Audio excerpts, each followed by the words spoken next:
Hello, hello, hello. My name is Carrie, and this is Booked for Romance. Actually, really good. If you are new to my channel, welcome. And if you are returning, welcome back. I am so excited about today's video, y'all.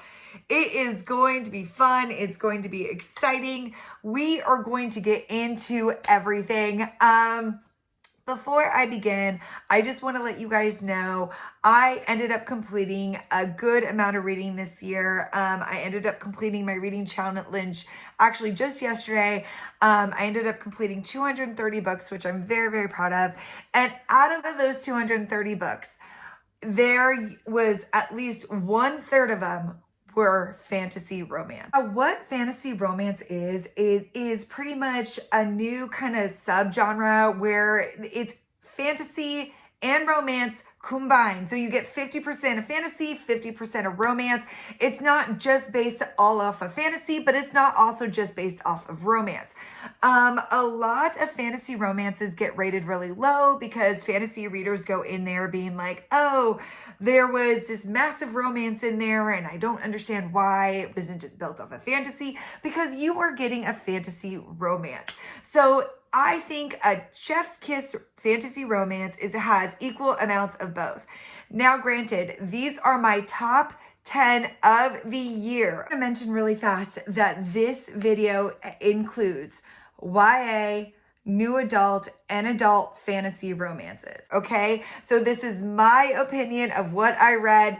I know I missed some awesome books this year, which hopefully I will be picking them up in 2024. So this is just my opinion of the year, guys. It's nothing set in stone. And honestly, if you like this content and feel like I missed something for fantasy romance, please like, subscribe, and throw in a comment of like what fantasy romances were your top of 2023, because I know I've missed some. I know I have, but since I can't name all the ones that I've wanted to, I do have honorable mentions right now. And these are the ones that they didn't make the top 10, which is like amazing to me, but they were worth mentioning. So these were the ones. The first one I'm going to start off with is the Gilded series by Raven Kennedy. I'm not going to go into a ton with these guys because I do have 10 I need to talk about. And this video is going to just be way too long, but please check out the Gilded series. It is a really great series. I think she just finished book 5. I think that was gold. I don't think it's complete though. I think she's going into 6 books. Don't quote me on that, please. I'm not 100% sure, but it was so good. Worth checking out. I mean, if you want a girl all in gold, her body is fully gold, check this out. It is so, so good. Moving on to the next honorable mention. Next, I have Together We Burn by Isabel Ibanez. This one was really, really good, and I just feel like it's a really great YA fantasy romance. You should definitely check out. I have so much to say about it, but I can't get into it because honestly, please check this one out. It is an honorable mention. I really did enjoy this one. Another one that I really enjoyed was A Dawn of Onyx by Kate Golden. Please, by all means, check this out. If you liked a kidnapped heroine, this is your jam. Like, honestly, another one, honorable mention. And my last honorable mention, because I didn't have the physical book, is at the end, which this one almost made the top 10. This just shows you how close it was. It was Vicious Bonds by Shanora Williams. Again, really, really good. A lot of these ones that I just mentioned are book ones or standalones, so it made it a little bit tougher for them to make it into the top 10. But again, please check these 4 authors out. They are worth the look at. Even though they didn't make the top 10, they were still ranked very, very high. When I say my reading was like fantasy romance was 1/3 of my reading, there were so many that did not make it in here that I wish could have made it in here. Now to the top 10. Now at number 10 is Powerless by Lauren Roberts. This one was so, so, so good. I'm going to give you a little snippet of it, and then I'm going to say why it ranked in the top 10. Now, we start off with our girl, Pei, and Pei is our ordinary. She is a girl without magic or any powers. And in this land, it is against the law to be here if you don't have powers. The king gave a decree that the ordinaries were supposed to exit, and if they didn't, they would be killed on sight. Well, unfortunately for Pei, she runs into our hero Kai, and Kai is our prince / enforcer, and he is the one that disbands the ordinaries. He ends up enforcing the law. And unfortunately for Pei, she has to save Kai. But at the time, she just thinks she's saving somebody. She doesn't realize who Kai is. Once she figures out who Kai is, unfortunately for Pei, she gets volunteered into this trial, which becomes very dangerous for Pei because Pei has to not only hide who she is, but get through these trials without being discovered. So literally, this one was so good. I loved every second of it. The world building, the magic elements to this. The reason why it did land at number 10 and didn't go higher, it mimicked Hunger Games just a little too much. It was too much like Katniss Everdeen. And when you mimic another heroine too much, it ends up not making you think of this book. It makes you think of another book, and you never want to pull your reader out of the read to think of another story. So that's why this one ended at number 10. But why it made it into the top 10 is because once it diverted from the Hunger Games feel, it ended up being a powerhouse all its own. And it's definitely one you guys should check out. Okay, sliding into our number 9 spot is A Court This Cruel and Lovely by Stacia Stark. This one was a shocker. It literally slid into here by the end of this year. I loved it so much. I did just do a full review on this the day before, so I hope you guys enjoyed and watched it so you can get a full snippet of it. But we have our main hero, Prescott, and Prescott isn't supposed to have magic. The gods end up taking away this magic when you are a baby and granting it back to you at the age of 25. They're thinking behind this is because the gods use this magic to help people against the malicious fae. So they take the magic to defend against this fae, and then they grant it back when you're older. But they find out that Prescott does have magic. And now Prescott is on the run, and she has to bargain with this mercenary to help her through to get to the next destination. That's where I'm going to leave you at that. It is really good. I mean, this one, it blew me away. I literally was shocked when I read this, and I was just like, why haven't I heard of this before? It is definitely worth the read. And I have to mention that book 2 was even better. The way there's a cliffhanger on book 2, just oh my gosh, this series has me in the clutches, and will not let me go. I cannot wait for you guys to dig into this one. Next one we have is Desire in His Blood by Zoe Draven. Now this one can be classified a little bit as paranormal, but I'm putting it in as fantasy romance. So it's here, and it's here to stay. It's sliding in at my number 8 spot. It was so good. You have our girl, Gemma, and Gemma unfortunately is drowning underneath her father's debt, and she is approached with this deal about an arranged marriage. But unfortunately for Gemma, she soon realizes that this arranged marriage is to a Clore. And a Clore is this monstrous beast of a race that ends up feeding off the blood of humans. And it's definitely one where it's an enemies to lovers. It's so good, you guys. A chef's kiss to all of this. You have this total back and forth, and it just, you definitely need to check it out. It earned its number 8 spot. So sliding into our number 7 spot is Thief of Dreams by Beck McMasters. You guys, this series, I loved it so freaking much. Think the selection. This is the novella, and then Thief of Souls is book 1, and then Thief of Dreams is book 2, which is coming out in January. But I'm going to talk about the novella because I really loved how it did start, but I loved book 1 too, the way it ended, just so good. Okay, so you have 20 princesses going after one prince. So it's definitely the selection vibes. But unfortunately for our heroine, she's not there to actually compete in this selection. She is there to actually steal the dragon's heart. So she is not here to compete. And the only way she was able to enter the kingdom is through pretending to be one of the 20 brides. So I'm going to leave you at that. It was so good. Like, honestly, I love this one so much. It was really hard to put it at number 7, but just think what else is coming if this one landed at number 7. Definitely, she has the assassin vibes. Check it out. I really did enjoy this one. What landed at number 6? A Court of Blood and Bindings by Lizette Marshall.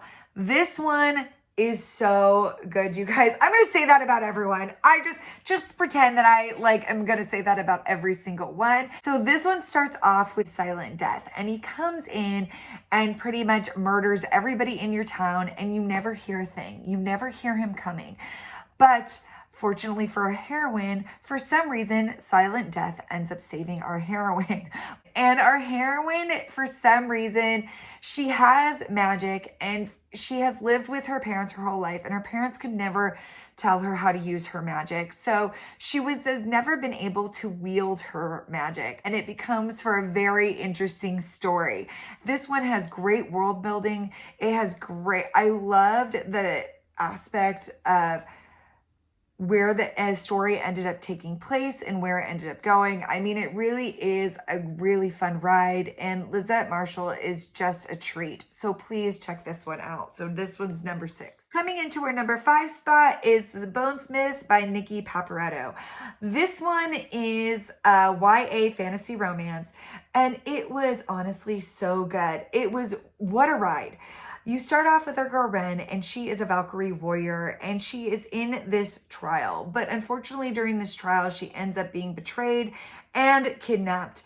And when she is kidnapped by our main hero, Julian, she ends up realizing that Julian may not be what he seems. And they have to kind of form an alliance to figure out what's going on, because at the time of the kidnapping, Julian also gets betrayed. So as we go along, we will see what happens in this book. I can't tell you guys anymore. Like, honestly, it was so good. I have to show you my copy really fast of this. I love my copy so much.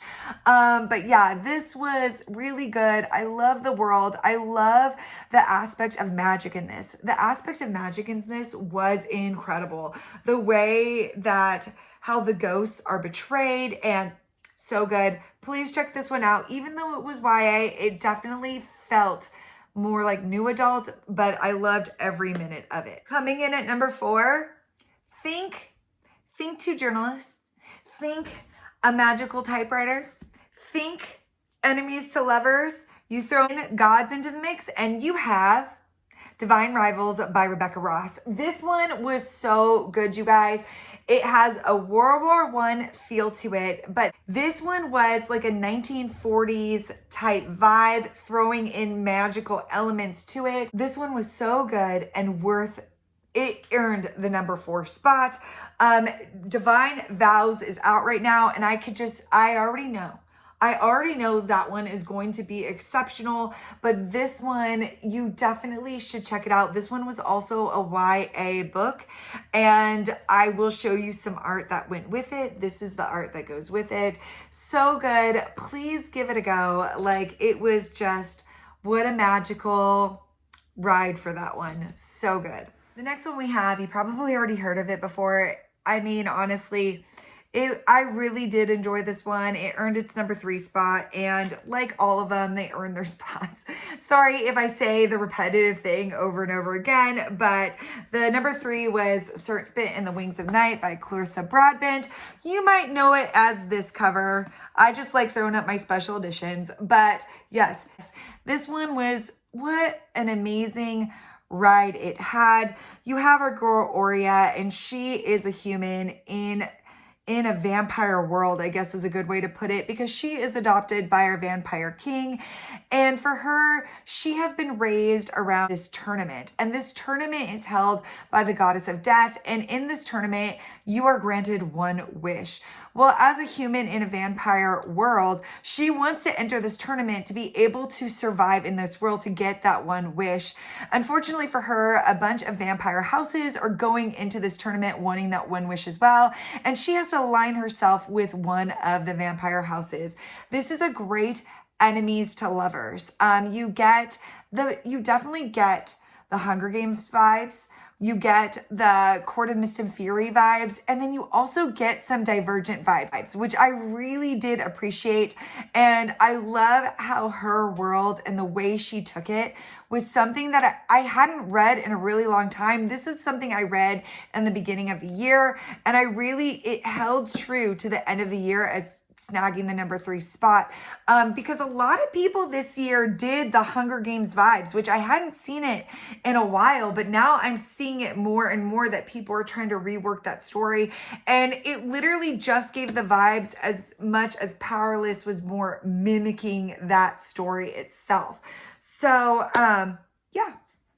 Now coming down to the top 2, guys. Coming down to the top 2. Okay, what snagged the number 2 spot was, drumroll please, got it, The Ever King by LJ Andrews. Now, I'm going to be real with you guys. It snagged the number 2 spot is because I read the 9 books before this. This is the spinoff to her Broken Kingdom series, which is right here.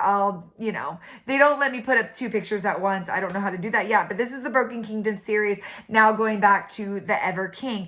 And I have to admit, this book meant it more because I read the 9 books before it. Now, you can read this as a standalone. It just will not, it won't be as impactful as you seeing all the backstory to this one. So if I give any recommendation, I would recommend reading the 9 books before to get to this one. But if you can't wait, if you just have to dig into it, this is The Ever King. It is about a king who has been trapped underneath the sea by another king. And this other king ended up killing his father. So the Ever King wants revenge. So what does he do? He kidnaps the other king's daughter. Sorry, I'm saying the other king, the Ever King. It literally sounds like the same thing because the opposing king is not evil. He just, there's just a little bit of a misunderstanding. So we're going to go with that. I mean, honestly, you have innocence, you have enemies to lovers, you have intrigue. It was so good. Think Pirates of the Caribbean, because that is what you get. It was just amazing. I hope you guys enjoyed as much as I did. So it did end up as number 2 because honestly, it was that good, especially knowing what I knew from the other series. Please give it a go. Loved it, loved it. LJ Andrews is a new author I found this year and I absolutely adored her. Check it out. And coming in at number 1, if you know me at all, have seen me on Instagram, heard me throughout the years talk about this person, I'll give you a hint. You got it? You guys know what I'm lifting up? You guys know what I'm lifting up. It's Fourth Wing by Rebecca Yarros.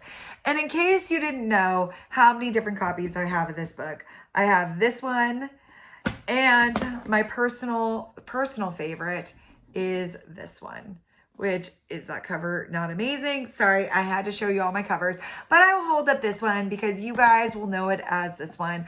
I'm not going to go into a lot about this book because you guys understand. I mean, if you haven't heard of this book, please look it up. It's about dragon riders. You have a war college. You have a awesome heroine. Enough said. If you have not read this one, it is worth looking into. Think like Divergent, like the Dauntless side of it with the war college. It's the perfect amount of fantasy and romance.